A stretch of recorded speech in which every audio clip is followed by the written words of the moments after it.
Hey, do y'all remember the other day during the debate, Trump had mentioned something about what was happening to pets in Springfield, Ohio? What he's making reference to here is misinformation coming out of Springfield, Ohio, alleging that local Haitian immigrants are kidnapping people's cats and dogs, family pets, and eating them, something which city officials, including the local PD, have come out and stated that there is absolutely no evidence for. And you also had the ABC moderators do a live fact check and say, Trump, we reached out to the city manager and none of that is happening. Correct. Donald Trump did mention this misinformation during the presidential debate, suggesting that immigrants in Springfield, Ohio were eating people's pets, and he was indeed fact-checked live during the debate with the moderators informing him that they had reached out to city management and that they had confirmed that, in fact, this was not happening. There was no evidence that any of this was happening. Why would you reach out prior to the debate to see if that story is true?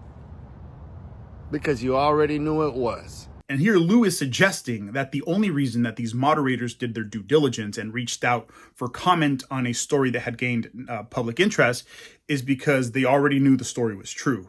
No, but the reason they reached out prior to the debate is because this story was in the headlines prior to the debate and became kind of a topic of national interest, especially as it's made its way through social media with a lot of misinformation being spread along the way. And since it had become a topic of national interest, they did their due diligence and reached out for a comment because obviously being a topic of national interest, it was very likely that it would be touched on during the debate, and it was. But aside from being a topic of national interest, this grand story that immigrants are eating cats and dogs, it touches on an issue that is very important to voters during this current election cycle, and that is immigration.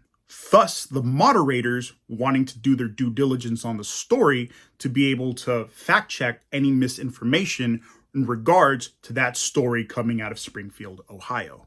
If there's not those things happening, then why the next day was the governor of Ohio, DeWine, allocating money to send to Springfield, Ohio to help with the influx of Haitian migrants there? Right. So the state government sending funds or allocating funds to Springfield, Ohio, in order to help with an influx of Haitian immigrants isn't confirmation that these Haitian immigrants are then kidnapping and eating people's pets, right? If anything, it's confirmation that the state government is sending resources to the city government to help with an influx of immigrants, which, yes, there has been an influx of Haitian immigrants into the community.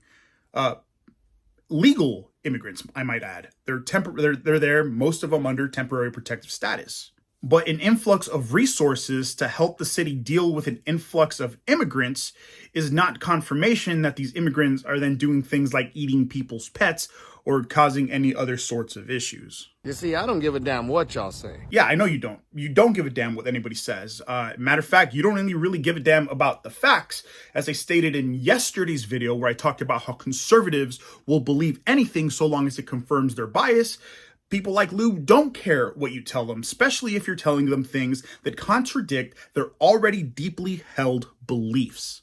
In this case, he already believes, without any evidence, that Haitian immigrants have come into Springfield, Ohio, and they're turning it into a pet buffet. And no amount of facts, no amount of fact-checking, no amount of correction will change his mind, because as he stated, he doesn't give a damn. He just wants to hold on to his deeply held ignorance.